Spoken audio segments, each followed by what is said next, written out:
바울은 우리가 해결할 수 없는 죄의 문제를 오직 예수 그리스도를 통해 해결되었음을 선포했습니다.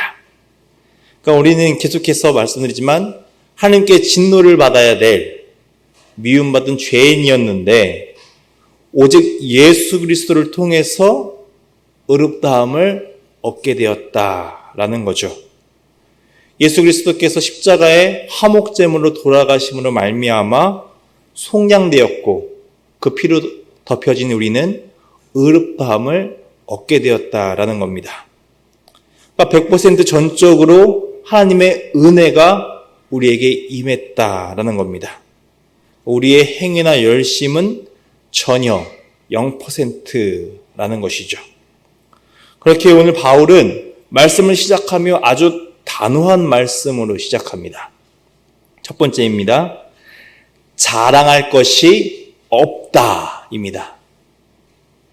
자랑할 것이 없다. 오늘 본 말씀 3장 27절과 28절의 말씀을 보겠습니다. 그런즉 자랑할 데가 어디 있느냐 있을 수가 없느니라. 무슨 법으로냐 행위로냐 아니라 오직 믿음의 법으로니라. 그러므로 사람의 의롭다 하심을 얻은 것은 율법의 행위에 있지 않고 오직 믿음으로 되는 줄 우리가 인정하노라. 아멘. 지금 보면 정말 단호하게 선포하고 있죠. 자랑할 것이 없다. 자랑할 거리는 하나도 없다라는 겁니다. 아무리 찾아봐도 있을 수가 없다라고 단호하게 얘기하고 있죠. 그러니까 우리의 구원에 관해서는 하나님께서 전적으로 베풀어 주신 은혜이지 우리의 그 어떤 행동이나 행위나 의로는 가능치 않다라고 선포한 것입니다. 그러니까 율법을 우리는 두 가지로 간단하게 요약할 수 있죠. 하나님 사랑과 이웃 사랑. 이 두 가지입니다. 그런데 이 두 가지조차도 우리는 완벽하게 지키지 못하죠. 하나님을 사랑하는 데 있어서도 온전치 못하고 이웃을 사랑하는 데 있어서도 그렇습니다. 완전히 다 지킬 수 있는 사람은 눈 씻고 찾아봐도 찾을 수가 없죠. 근데 율법에 있어서는 아주 작은 것 하나만 어겨도 그냥 율법을 범한 자가 돼버립니다. 0.01%만 잘못했는데도 죄인이라고 칭함을 받는 거죠. 그렇기 때문에 율법을 다 지켜서는 구원받을 수가 없습니다. 그런데 여전히 교회에 만연한 모습이 있죠. 공로주의라는 것이 교회 가운데 있습니다. 하나님께 인정받으려면 그럼에도 내가 무엇인가 해야 될 것 같다라는 거죠.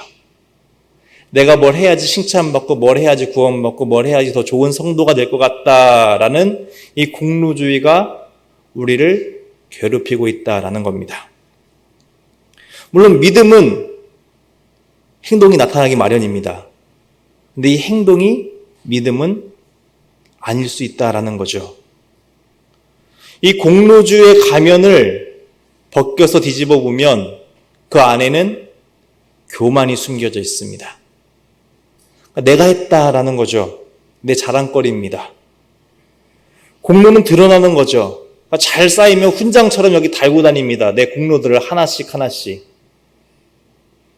몇 년간 봉사를 했으며 교회에서 직분을 맡고 있고 오랫동안 출석했다라는 내 공로가 의가 되기 시작하는 거죠.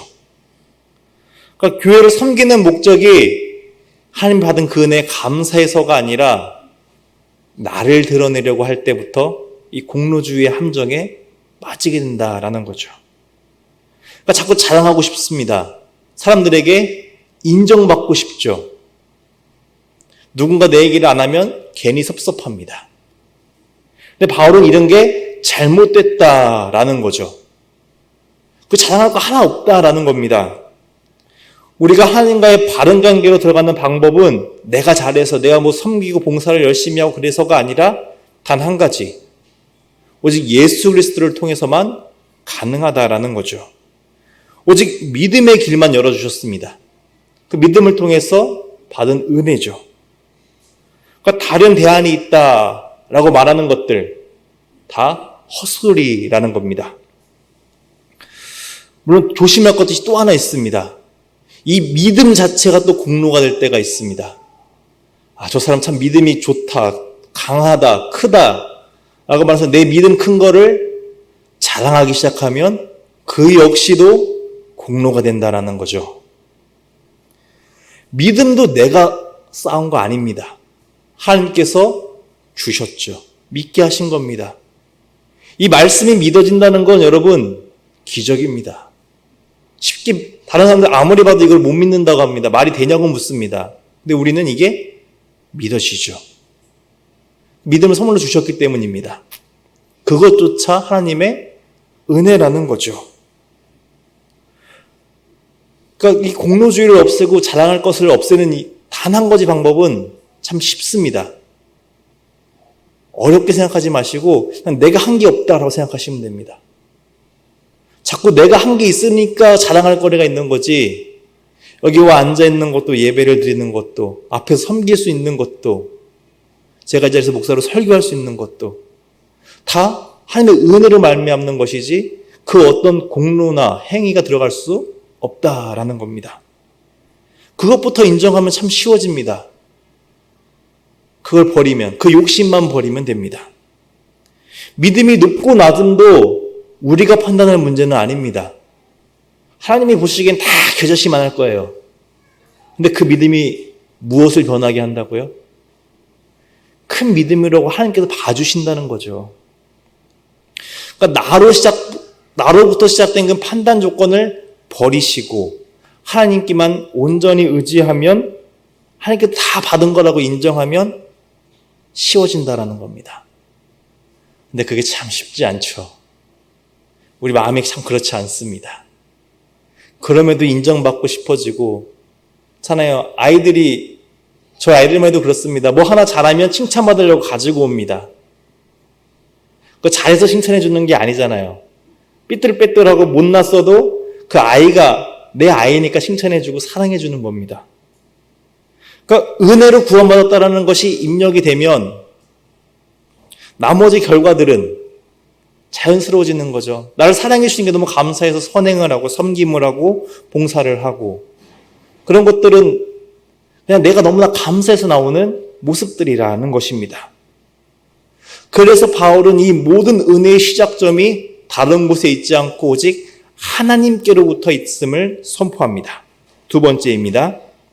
오직 하나님 안에서 누리는 의롭다 함이다 입니다. 오직 하나님 안에서 누리는 의롭다 함이다. 본 말씀 33장 29절에서 31절의 말씀 중 29절과 30절만 보겠습니다. 하나님은 다만 유대인의 하나님이시냐, 또한 이방인의 하나님은 아니시냐, 진실로 이방인의 하나님도 되시느니라. 할례자도 믿음으로 말미암아, 또한 무할례자도 믿음으로 말미암아 의롭다 하실 하나님은 한 분이시니라. 아멘. 세상에는 수많은 종교들이 있죠. 근데 우리 기독교를 제외하고 공통적으로 그 모든 종교들이 하는 말이 있습니다. 인간의 행위로 신을 기쁘게 하면 그 기쁘게 한 대가로 우리가 복을 받을 것이다 라는 것이죠. 그러니까 인간이 뭘 해야 된다는 give and take의 조건이 신과 인간과의 관계에도 들어있습니다. 그래서 많은 종교들이 고행을 합니다. 내가 이렇게 고행을 하면 복을 주실 거야 하면서 몸을 아프게 하는 사람도 있습니다. 예식도 철저히 지키죠. 이슬람교들 보면은 비행기 내에서도 기도하기 위해서 장소를 찾아갑니다. 그 어떤 순간에도 기도를 하려고 하는 거죠. 또한 열심히 갖다 바치죠. 갖다 바치면 더 큰 복 받을까 봐. 성경을 보면 그래서 무엇조차 바칩니까? 자기 자식조차 불로 태워 바칩니다. 그럼 더 큰 복 받을 줄 알고. 잘못된 길이죠. 구원의 길은 오직 하나이다. 성경은 분명하게 선포합니다. 사도행전 4장 12절의 말씀입니다. 다른 이로서는 구원을 받을 수 없나니 천하 사람 중에 구원을 받을 만한 다른 이름을 우리에게 주신 일이 없음이라 하였더라. 아멘. 종교다원주의를 말하는 것 다 거짓입니다. 길은 오직 딱 하나밖에 안 주셨다라는 거죠. 예수 그리스도 말고는 길이 없습니다. 타협의 대상이 아니죠. 그런데 이 길을 한 분이신 하나님께서 모든 믿는 자에게 거저 주십니다. 유일한 길인데, 세상이라면 돈 받고 VIP에게만 줬을 그런 길인데 그냥 믿기만 하면 이 길을 그냥 걸어갈 수 있게 해주십니다. 유대인이나 이방인이나 상관이 없죠. 할례를 했거나 안 했거나 행위죠. 행위를 했거나 안 했거나 상관이 없습니다. 그저 믿기만 하면 차별 없이 그저 받을 수 있는 은혜라는 겁니다. 그러니 목사라고 또 항전 직분자라고 더 큰 구원, 더 특별한 구원 받는 거 아닙니다. 성도라면, 내가 그리스도인이라면 동일하게 받을 수 있다라는 거죠. 그러니 어디서 누군가 아이고 성도님 하시면 불쾌하시면 안 됩니다. 꼭 그런 분들 계세요. 내가 권사고 안수집사고 장로인데 나를 성도라고 불렀다고 화내시는 분 계세요. 새로 오신 분들, 믿지 않으신 분들의 직분에 대해서 뭘 알겠습니까? 그냥 나를 성도라고 부르니까 자연스럽게 교회 오면 성도라고 부르는 거구나. 그냥 성도라고 부르는 겁니다. 그러면 그냥 받아주세요. 왜냐면 너무나 좋은 표현이잖아요. 예수 그리스도께서 나를 의롭다 불러주신, 거룩하다 불러주신 그 성도라고 불러주는데 그냥 긍정적으로 받아주시면 됩니다. 이게 내 자랑이 되어야 돼요. 직분이 아니라 내가 성도된 게 자랑이 되어야 된다는 거죠. 한 분이신 하나님께서 예수 그리스도를 통해 주신 그 은혜, 나를 거룩하다, 의롭다 칭해주신 그 은혜를 내가 자랑해야 된다는 겁니다. 오직 이 길만이 생명의 길이고 참된 길이라고 우리가 찬양하지 않습니까? 그러니 다른 것을 자랑할 게 아닙니다. 내가 뭐 드려서 받은 것도 아니고 그냥 믿었는데 주신 큰 선물이니 그것에 대해 감사하며 오직 이 은혜만 자랑해야 된다는 거죠. 그러니까 선우가 항상 중요합니다. 감사하는 삶도 내 은혜 받은 것에 대해서 감사합니다. 그러니까 감사하는 삶을 살아서 내가 은혜 받은 게 아니라는 거예요. 그러니까 말씀을 볼 때는 항상 선후 관계를 잘 따져야 됩니다. 근데 그럼에도 연약한 우리에게 자꾸 이런 마음이 생깁니다.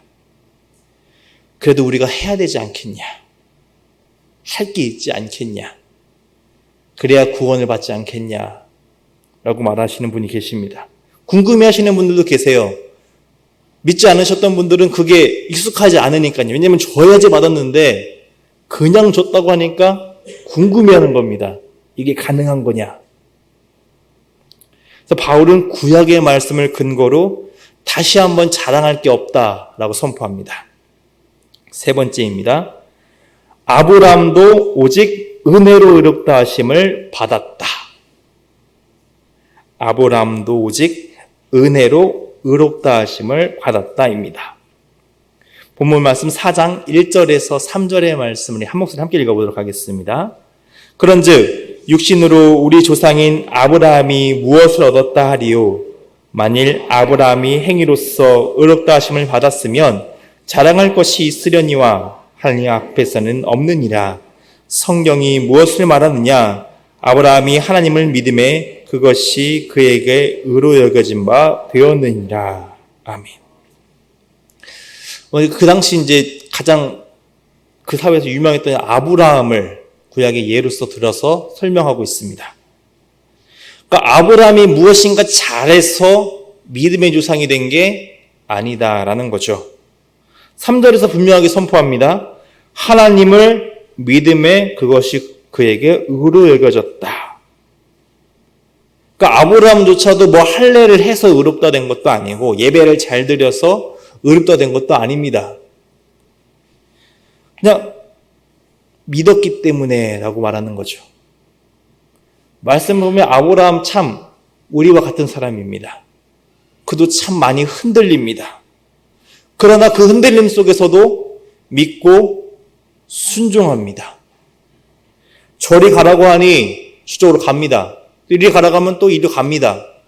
말씀에 따라서 믿으면 된다고 생각하고 신뢰에 차서 움직입니다. 자손을 주실 거라고 하니 또 믿습니다. 그것도 하늘의 별과 같이 많이 주신다고 약속하죠. 근데 그 약속을 언제 받았는가? 여든에 받습니다. 여든에 하늘과 같이 많은 자식이 생긴다. 자손이 생긴다. 어디 믿을 만한 소리입니까? 그럼에도 약속의 말씀을 받았으니 의심하지 않습니다. 하나님을 신뢰합니다. 그 모습이 나중에 어디까지 나아갑니까? 백세에 얻은 하나뿐인 아들인 이삭을 바치라고 하니까 거기에도 하나님의 뜻이 있겠지, 하나님의 길이 있겠지 믿고 드립니다. 하나님을 믿음으로써 나아갔다라는 거죠. 하나님은 그 믿음을 의롭다고 여겨주신 겁니다. 그러니까 성경은 단 한 번도 우리 인간의 행위를 의롭다고 여기지 않습니다. 하나님을 믿음으로써 주어진 은혜라고 말하고 있죠. 의로우신 하나님께서 자격 없는 인간에게 믿음을 주시고 그 믿음을 의롭다라고 칭해 주십니다. 참 아브라함도 흠도 많고 연약한 사람이었는데 믿음을 통해서 바뀌어가고 견고해지고 의롭다 해주시는 그 은혜로 말미암아 믿음의 조상까지 성장해 나갑니다. 그에 합당한 사람이 되어가죠. 아브라함이 잘했나요? 아니요. 하나님께서 그렇게 하신 겁니다. 그러니 자랑할 게 없다라는 거죠. 아브라함만 예로 들겠습니까? 바울은 또 다른 유명한 사람을 한 명 더 예로 듭니다. 네 번째입니다. 다윗도 하나님께서 주시는 의로 여기심을 받는 복을 누렸다. 다윗도 하나님께서 주시는 의로 여기심을 받는 복을 누렸다입니다. 4장 6절부터 8절의 말씀까지만 보도록 하겠습니다. 이런 것이 없이 하나님께 의로 여기심을 받는 사람의 복에 대하여 다윗이 말한 바 불법이 사함을 받고 죄가 가려짐을 받는 사람은 복이 있고 주께서 그 죄를 인정하지 아니하실 사람은 복이 있도다 함과 같으니라. 아멘. 다윗 참 유명한 왕이죠. 하나님께 가장 사랑받던 사람, 마음에 합한 사람이라고 칭하는 바로 그 왕입니다. 그래서 다윗이 뭔가 잘해서 그렇게 하나님 마음에 합한 사람이다, 의로운 왕이다 칭함을 받았을까요? 이 앞절의 말씀을 보면 보수를 받은 사람은 그 삭슬 당연하다고 여깁니다. 그런데 다윗은 그렇다고 생각 안 하는 거죠. 자기가 한 게 없다라는 겁니다. 처음부터 택한 것도 하나님의 은혜였고 왕이 되어가는 그 모든 과정도 하나님의 인도하심과 은혜였고 왕이 되어서도 하나님의 은혜였다고 고백하는 거죠. 다윗 역시 인간적으로 보면 참 연약한 사람입니다. 어떻게 보면 가장 이기적인 사람이라고 할 수도 있죠. 죄 많은 사람이 다윗입니다. 아내 미갈이 잘못했다고 해서 삐집니다. 다시는 안 보죠. 잘못한 자식에 대해 편애도 너무 심합니다. 그 편애로 눈 감아주다 어떻게 됩니까? 쫓겨납니다. 여성의 눈이 멀어 살인도 저지릅니다. 그리고 이 모든 게 다 자기가 한 것인가 잠깐 착각해서 자랑하려다가 이스라엘 전체에 화를 미치기도 합니다. 그런 사람이 다윗이에요. 실수투성이죠. 죄 많은 사람입니다. 우리를 다를 바 없는 한 명의 그냥 사람이었다라는 거죠. 그럼에도 하나님께서는 다윗을 의인으로 하나님 마음에 합당한 사람으로 불러주십니다. 하나님께서 그의 회개를 받아주시죠. 그리고 불쌍히 여기시며 그 모든 허물을 덮어주십니다. 그러니까 지난주에 말씀을 기억해보면 십자가로 말미암아 우리가 간과하심을 얻었다. 오늘 말씀은 가리워짐을 얻었다라고 합니다. 그러니까 다윗은 하나님을 신뢰했던 사람이라는 거죠. 죄로 넘어졌을 때 자기가 어떻게 하려고 하지 않았습니다. 내가 어떻게 해결해 보려고 내 의로, 내 행동으로 어떻게 그것을 극복하려고 하지 않았어요. 그냥 무릎 꿇었습니다. 하나님께 나아갔다라는 거죠. 실수했을 때 자기의 힘으로 노력으로 극복하려고 하는 것보다는 하나님을 의지하는 것이 우선이었다라는 겁니다. 하나님을 의로우심을 바라보며 기도로 나아갑니다. 그 의로 나를 덮어주길 바라며 기도하죠. 믿음으로 하나님만 바라봅니다. 그렇기에 하나님께서는 다윗을 내 마음에 합한 사람이다라는 겁니다. 나만 바라보는 사람, 나를 의지하는 사람, 나 아니면 살 수 없는 사람. 하나님은 그 사람을 자기 마음에 합한 사람이다 라고 부르신 것이란 거죠. 이것은 다윗에게만 통한 것은 아닙니다. 구약의 모든 신자들에게도 동일하게 주어진 은혜였고 오늘 모든 믿는 자들에게도 동일하게 주어진다라는 거죠. 그러니까 하나님만 바라며 이 모든 문제를 해결하고 내 죄의 문제를 해결하고 나를 사랑으로 덮어주실 분은 하나님밖에 없음을 고백하며 그냥 무릎 꿇고 나아가는 자가 복이 있다라는 거죠. 그 은혜를 누릴 수 있는 자, 하나님과의 관계를 회복할 수 있는 것은 전적인 하나님의 은혜임을 고백하며 나아가는 자가 우리여야 된다라고 바울은 다윗을 통해 선포하고 있는 겁니다. 그래서 바울은 그래서 모든 믿는 자들이 서로 각계적으로 흩어져 있는 자가 아니라 한 뿌리임을 선포합니다. 5번째입니다. 아브라함은 믿음의 자체를 따른 자들의 조상이다. 아브라함은 믿음의 자체를 따른 자들의 조상이다 입니다.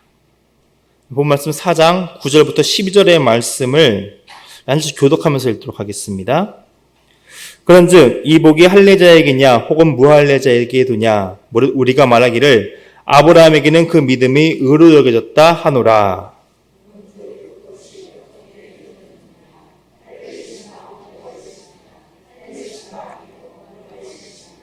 그가 할례의 표를 받은 것은 무할례 시에 믿음으로 된 의를 인친 것이니 이는 무할례자로서 믿는 모든 자의 조상이 되어 그들도 의로 여기심을 얻게 하려 하심이라. 할례자의 조상이 되었나니 곧 할례 받을 자에게뿐 아니라 우리 조상 아브라함이 무할례 시에 가졌던 믿음의 자체를 따르는 자들에게도 그러하니라. 아멘. 바울이 지금 이 말을 한 거는 그럼에도 계속해서 몇몇 유대인 그리스도인들이 자꾸 선을 그으려고 해서입니다. 그러니까 앞서서도 말씀드렸습니다. 유대인들은 자꾸 내 종교적 의로 구원을 받을 수 있을 것이다 라고 생각합니다. 그럼에도 바울은 아니라고 선포했죠. 종교적 의는 구원에 아등 도움이 안 된다. 전혀 쓸모없는 것이다.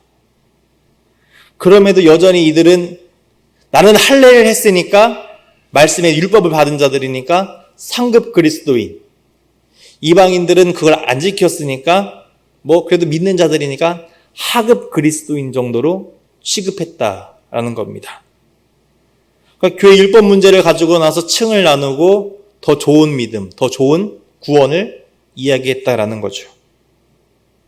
물론 아브라함, 다윗, 직접적인 유대인의 조상입니다. 그러니까 이방인들과는 자신들이 차별점이 있다라고 선포했던 거죠. 예를 들어도 우리 조상이니까 나는 더 특별하다라는 겁니다. 그럼에도 바울은 그들이 중요시하는 그것을 통해서 니들 잘못됐다라고 지금 논파하고 있는 거죠. 성경을 보면 아브라함의 의롭다 하심을 여긴 장이 몇 장인지 아십니까? 15장입니다. 그렇다면 할례는 몇 장에서 받았을까요? 15장보다 이전일까요? 이후일까요? 이후입니다. 17장에 할례를 받습니다. 또한 아브라함을 부른 곳은 어디죠?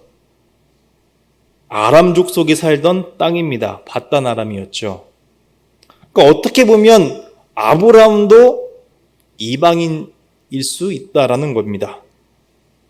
그렇다면 모든 전제 조건이 율법과 행위로 대표되는 할례 이전의 상황에서 아브라함은 의롭다 하심을 얻었다라는 거죠. 그러니까 하나님의 믿음으로 받은 은혜였다라는 겁니다. 그래서 바울은 이렇게 선포합니다. 갈라디아서 5장 6절의 말씀입니다. 그리스도 예수 안에서는 할례나 무할례나 효력이 없으되 사랑으로서 역사하는 믿음뿐이니라. 아멘. 그러니까 가장 우선시되는 건 혈통이나 그런 행위 따위가 아니라 오직 믿음이었다라는 거죠. 그렇게 보면 오늘 우리도, 한국인의 우리도 아브라함의 후손이라는 겁니다. 물론 밧다마람, 아시성을 가진 분은 없으실 겁니다. 그럼에도 아브라함은 우리의 조상이라는 거죠. 그러니까 혈통에 국한된 것이 아니라 이 믿음의 조상은 그 뿌리는 믿음을 따라 흘러내려왔다라는 것입니다. 그러니까 정리하면 아브라함은 예수 그리스도를 구주로 고백하는 모든 믿는 자들의 조상이 되고 그 믿음은 100% 은혜로 우리에게 주어졌다. 라는 거죠. 그러니까 어디 하나 우리가 껴들어갈 건덕지가 없다라는 겁니다. 아브라함조차도 자기가 자랑할 것이 없었다. 그러니까 우리 후손도 마찬가지로 우리가 자랑할 것은 조금도 없다라는 것이죠. 그럼 자랑할 것이 없으니 자랑 대신 우리는 무엇을 해야 할까요? 답은 뒷면의 두 번째 제목을 보시면 됩니다. 믿음으로 주어진 은혜에 감사하자. 감사해야 된다라는 거죠. 감사가 우리 입술에서 고백으로 흘러나와야 된다라는 겁니다. 그럼 무엇이 감사의 제목들인가? 그것을 계속해서 바울은 선포하고 있죠. 첫 번째입니다. 상속자가 되는 것은 하나님께서 약속을 성취하심으로 누리는 은혜이다. 상속자가 되는 것은 하나님께서 약속을 성취하심으로 누리는 은혜다. 4장 16절과 17절 상반절 말씀만 보도록 하겠습니다. 그러므로 상속자가 되는 그것이 은혜에 속하기 위하여 믿음으로 되나니 이는 그 약속을 그 모든 후손에게 굳게 하려 하심이라. 율법에 속한 자뿐에게만 아니라 아브라함이 믿음에 속한 자에게도 그러하니 아브라함은 우리 모든 사람의 조상이라. 기록된 바 내가 너를 많은 민족의 조상으로 세웠다 하심과 같으니. 그러니까 이 상속자가 되는 이 은혜는 혈통이나 다른 것 그 무엇도 아니라 믿음을 통한 은혜다라고 선포합니다. 그러니까 율법을 상속의 조건으로 따지면 다 탈락입니다. 그 누구도 하나님 나라 상속받을 자가 없게 됩니다. 하나라도 어기면 탈락이니까요. 근데 우리는 아브라함을 믿음의 조상으로서 믿음 때문에 이 상속자가 될 권한을 얻게 됩니다. 왜 그럴까요? 하나님께서 그렇게 약속하셨기 때문입니다. 말씀을 주셨기 때문이죠. 말씀 17절 상반부를 보면 내가 너를 많은 민족의 조상으로 세웠다라고 말합니다. 유대인의 조상뿐만 아니라 모든 믿는 자들의 조상으로 세우겠다고 지금 선포하신 겁니다. 그래서 많은 민족이라고 말씀하신 거죠. 그리고 하나님께서는 이 약속하신 말씀을 신실하게 이루셨습니다. 그것을 약속을 누리는 자는 모든 믿는 자로 그 문을 열어주셨죠. 그러니까 율법같이 뭔가 잘해서 받는 복이 아니라 하나님의 은혜로 거저히 놀라운 특권을 얻게 되었다라는 겁니다. 그러니 우리 입술에서 나올 수 있는 건 감사합니다죠. 내가 잘해서 이 놀라운 하나님 나라를 상속받는 게 아니니 그저 나를 사랑하셔서 받은 선물이니 감사할 수밖에 없다라는 겁니다. 바울은 계속해서 감사의 이유를 설명합니다. 두 번째입니다. 창조의 하나님께서 약속하신 것을 능히 이루실 것을 확신하라. 창조의 하나님께서 약속하신 것을 능히 이루실 것을 확신하라. 본 말씀 4장 17절 하반절부터 22절의 말씀을 함께 보도록 하겠습니다. 그가 믿은 바 하나님은 죽은 자를 살리시며 없는 것을 있는 것으로 부르시는 이시니라. 아브라함이 바랄 수 없는 중에 바라고 믿었으니 이는 내 후손이 이같이 하리라 하신 말씀대로 많은 민족의 조상이 되게 하려 하심이라. 그가 100세나 되어 자기 몸이 죽은 것 같고 사라의 태가 죽은 것 같음을 알고도 믿음이 약하여지지 아니하고 믿음이 없어 하나님의 약속을 의심하지 않고 믿음으로 견고하여져서 하나님께 영광을 돌리며 약속하신 그것을 또한 능히 이루실 줄을 확신하였으니 그러므로 그것이 그에게 의로 여겨졌느니라. 아멘. 그러니까 아브라함은 하나님에 대한 신뢰가, 믿음이 있었다라는 겁니다. 그러니까 17절 하반부를 보면 하나님이 어떤 분이신지를 선포합니다. 죽은 자를 살리시며 없는 것을 있는 것으로 부르시느니. 어렵죠. 쉽게 표현하면 창조의 하나님께서는 모든 생사화복을 주관하시는 분이다 라는 겁니다. 그러니까 만물이 모든 것이 다 하나님께 주권 아래에 있으니 그 약속하신 것도 능히 이루실 것을 믿었다라는 거죠. 그래서 18절의 말씀을 보면 이런 표현이 나옵니다. 바랄 수 없는 중에 바라고 믿었으니. 요즘 좀 읽기 편하게 번역된 새한글 성경이라는 성경이 있습니다. 좀 더 편하게 볼 수 있는 성경인데 거기서는 이렇게 번역합니다. 아무런 희망이 안 보이는데도 희망을 품고 믿어서.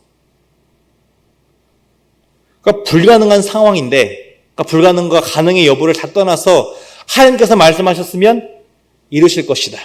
그건 100% 확실한 일이다 라고 믿었다라는 겁니다. 다른 누구와 인간의 약속이 아니죠. 하나님께서 그렇게 약속하셨으니 그건 하나님의 때 분명히 이루어질 거다 라고 믿었던 겁니다. 모든 믿는 자들의 조상이 되었다라고 하죠. 그 약속 이후 믿는 사람들이 얼마나 될까요? 지금 기독교 인구가 전 세계적으로 26억 명이라고 합니다. 그 말씀대로 정말 하늘의 별과 같이 바닷가의 모래알 같이 정말 수많은 믿는 사람들의 조상이 되었습니다. 신실하게 그 약속을 이루셨다라는 거죠. 우리를 구원하시고 새 생명에 살게 하겠다는 그 약속의 말씀 또한 이루십니다. 이 모든 약속은 반드시 우리의 삶에 이루어집니다. 반드시 하나님의 때에 분명하게 이루어진다라는 거죠. 안 될 것 같고 불가능할 것 같다고요? 아닙니다. 그럼에도 불구하고 믿는 것이 아브라함이었다라는 거죠. 감사로 받았습니다. 물론 아브라함도 이 100세가 되기 이전의 시간에는 의심의 시간들이 있었습니다. 근데 바른 믿음이 의심이 없는 믿음이다는 성립하지 않는 공식이라고 보시면 됩니다. 의심을 넘어서 확신으로 나아가는 것이 믿음입니다. 그러니까 종교개혁자 존 녹스는 이렇게 말합니다. 자기 의심을 극복하고 그 의심에 대해서 대답하는 것이 믿음이다. 그러니까 의심은 찾아올 수 있어요. 근데 그 극복하고 그 의심에 대해서 내가 이제 대답할 수 있는 거죠. 말씀을 통해서. 그거는 의심이었구나. 하나님의 말씀은 확실하고 변하지 않는 진리니 나는 그것을 믿고 나아가겠다. 확신으로 바뀌어가는 과정이 바른 믿음이다라는 겁니다. 그러니까 아브라함이 자기 의심을 극복합니다. 그러고 나서 어떻게 변합니까? 오늘 말씀대로 100세, 80세가 아닌 이제 100세입니다. 사라는 태의 문이 닫혔습니다. 그런데도 아멘이죠. 주실 거라고 믿습니다. 그러니 그 믿음이 있으니 아까 말씀드린 그 장성한 소년 이삭이 제물로 바쳐지는 상황에서도 흔들리지 않는 거죠. 그런 아브라함을 보고 자랐으니까 이삭도 자기 아버지 제압할 수 있는 충분한 나이임에도 그냥 누워서 순종합니다. 그것이 믿음이라는 거죠. 확신이 사람이 되었다라는 겁니다. 그런데 이것조차도 여러분 하나님의 은혜라는 겁니다. 바울은 이 말씀을 보면 견고하여져서와 확신하였으니라는 표현을 쓰는데 헬라어 원문을 보면 수동태로 쓰입니다. 쉽게 말해서 하나님께서 하셨다라는 겁니다. 자기가 한 게 아니라 하나님께서 견고하게 하셨고 하나님께서 확신할 수 있도록 믿음을 주셨다라고 바울이 선포하고 있는 거죠. 하나님께서 잘하게 하시고 그렇게 만들어 가셨다라는 겁니다. 그런데 내 안에 의심이 찾아올 수도 있습니다. 그럴 때마다 확신을 가지고 만물을 주관하시는 하나님께서 반드시 이루실 것이다. 기도하며 하나님께 나아가시기 바랍니다. 이런 확신이 있다면 분명 하나님의 때에 이루어주실 건데 내 안에 불만과 불평이 뭐가 있겠습니까? 가장 좋은 때에 하나님께서 주실 것이다. 그러니 나는 감사할 수밖에 없다. 이런 삶으로 변하게 된다라는 겁니다. 마지막을 보도록 하겠습니다. 하나님께서 예수 그리스도를 통해 우리에게도 약속을 누리게 하셨다. 하나님께서 예수 그리스도를 통해 우리에게도 약속을 누리게 하셨다입니다. 우리 마지막 본 말씀 4장 23절부터 25절의 말씀을 우리 함께 한 목소리로 고백하며 읽도록 하겠습니다. 그에게 의로 여겨졌다 기록된 것은 아브라함만을 위한 것이 아니요 의로 여기심을 받을 우리도 위함이니 곧 예수 우리 주를 죽은 자 가운데서 살리신 이를 믿는 자니라. 예수는 우리가 범죄한 것 때문에 내줌이 되고 또한 우리를 의롭다 하시기 위하여 살아났다니라. 아멘. 그러니까 이 은혜가 아브라함에게만 주어진 게 아니라 이 감사와 변화로 된 삶이 오늘 우리에게도 동일하게 주어진 삶이라고 선포합니다. 누구를 통해서요? 예수 그리스도를 통해서입니다. 태를 주관하신 하나님께서 100세가 된 그 가정에 태를 열어서 잉태하게 하십니다. 오늘도 우리가 죽음 가운데 거하던 자였는데 죽었던 자인데 새 생명으로 살리셨죠. 예수 그리스도께서 우리 죄 때문에 죽으셨다라는 겁니다. 그리고 또한 우리를 의롭게 하시기 위해서 부활의 첫 열매가 되셨다라는 거죠. 그러니까 이건 세상의 가치와 상식으로 보면은 말도 안 되는 겁니다. 신이에요. 모든 걸 받아 마땅하고 영광받고 경배받아야 되는 대상인데 그런 신이 우리를 사랑해서 죽었답니다. 그리고 우리를 사랑해서 새 생명에 거하게 하기 위해서 다시 살아나셨다라는 거죠. 어디 이런 신이 세상에 말하는 신이 있습니까? 없죠. 오직 예수 그리스도를 통해서 주는 참 신이신 하나님께서 주시는 은혜다라는 겁니다. 거짓된 우상에게 아무리 다 간이나 쓰레기나 다 줘봤자 우리가 얻을 수 있는 건 허무이며 사망입니다. 그런데 하나님께서는 예수 그리스도를 통해 이 큰 은혜를 그냥 거저 주십니다. 이 놀라운 이 기적과 같은 은혜를 우리 삶에 값없이 주신다라는 거죠. 그러니 우리 삶은 감사할 수밖에 없다. 자랑할 거 하나 없고 너희들의 삶은 오직 감사하는 삶이 되어야 한다. 라고 바울은 지금 이 4장의 말씀을 통해서 선포하고 있는 겁니다. 우리 입술 가운데는 예수 그리스도를 통해 주시는 그 새 생명에 대한 감사가 고백으로 나와야 된다는 거죠. 예수님께서 처음 이 땅에 오셨을 때 그 예수님 곁에 누가 있었습니까? 창기, 세리, 죄인들, 사람들에게 손가락질 받던 자들입니다. 그들이 예수님 곁으로 나오죠. 왜일까요? 다른 유대인들이나 종교 지도자들은 다 손가락질을 하며 멀리 하는데 예수님만 값없이 사랑해 주십니다. 이 땅에 오신 그 목적대로 죄인들을 사랑하시며 품어주시죠. 그들이 무엇인가 잘해서 받은 사랑이 아닙니다. 예수님께서 품어주신 거죠. 손 내밀어 주십니다. 오늘 우리도 마찬가지죠. 창기, 세리, 죄인들, 우리랑 다를 바 없는 사람입니다. 그럼에도 그런 우리를 사랑하시죠. 오늘 여기서 도덕적인 흠이 하나도 없으신 분 계십니까? 오늘도 내 마음과 생각과 입술과 행동에서 단 한 가지의 작은 죄라도 범하지 않으신 분 계십니까? 없죠. 다 똑같다라는 겁니다. 매일의 삶에서 그렇게 죄를 범하고 끊임없이 죄를 달고 삽니다. 율법이 말하는 바를 따르면 우리는 죽어야 돼요. 구원받을 조건이 하나도 없는 자예요. 그런데 그런 구원받을 수 없는 우리를 구원해 주시죠. 이것이, 그래서 바울은 예수 그리스도의 그 십자가가 자랑이라고 말합니다. 복음이 내 자랑이라고 말하는 거죠. 그럼에도 여전히 내가 남들보다는 나을 거다 라는 생각을 가지고 계시면 도토리 키재기입니다. 다 죄인 중에 조금 더 낫다고 말하는 겁니다.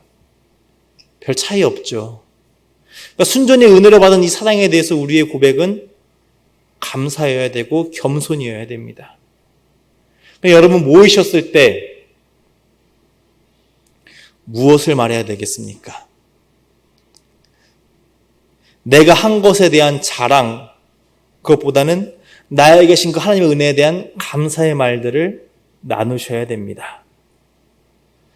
꼭 교회 오셔서 구역 모임 하시고 함께 모여서 이야기하시는데 이런 얘기 하시는 분들 계십니다.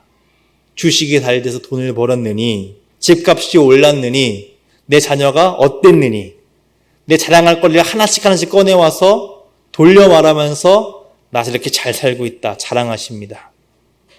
그리고 또 교회에서 내가 어떻게 섬기는지 말하죠. 내 자랑거리 하나씩 하나씩 꺼내놓습니다. 트로피처럼. 그러니까 모임에서도 똑같이 세상과 다를 바 없는 말을 하니까 새 가족들이 와서 앉아가지고는 여기도 다를 바 없구나 하는 거죠. 그 모습 보기 싫어서 안 모이시는 분도 계십니다. 그 모습은 우리가 가져야 될 모습이 아닙니다. 대신 우리는 모일 때마다 하나님에 대한 은혜, 그것에 대한 감사의 말을 나눠야죠. 가장 좋은 것은 오늘 나의 실패담입니다. 내가 말씀대로 살려고 열심히 노력해 봤는데 잘 안 되더라. 근데 그럼에도 나를 사랑하시고 나를 은혜로 붙잡으신 하나님의 은혜가 있더라. 그래서 오늘도 내가 그 은혜로 살아가더라. 다음에는 다시 한번 믿음으로 결단하고 살아봐야겠다. 그 은혜를 나눠야 된다는 거죠. 그런 이야기들이 쌓이면 감사가 넘칩니다. 도전이 되죠. 나만 이렇게 의심해서 힘들어하는 게 아니었구나. 저 장로님도 저 집사님도 저렇게 믿음으로 발버둥 치시며 사시는구나. 그럼 나도 할 수 있겠구나. 결단이 되고 도전이 되면서 점점 믿음의 확신이 가진 자들로 바뀌어가게 됩니다. 그러니 모임이 은혜롭죠. 더 모이고 싶어집니다. 바라기는 우리 보험교회에 속한 모든 그 모임이 이런 모임이 되었으면 좋겠습니다. 은혜를 나누고 감사를 나누고 전적인 하나님의 은혜를 고백하며 그 믿음으로 오늘도 그 은혜로 나도 오늘도 살아간다. 그 고백할 때 하나님께서 아브라함을 그렇게 합당한 사람으로 세우셨던 것처럼 오늘 우리를 그렇게 세워가실 겁니다. 그런 하나님께 날마다 감사를 고백하는 모든 성도님들이 되시기를 주님의 이름으로 축복합니다.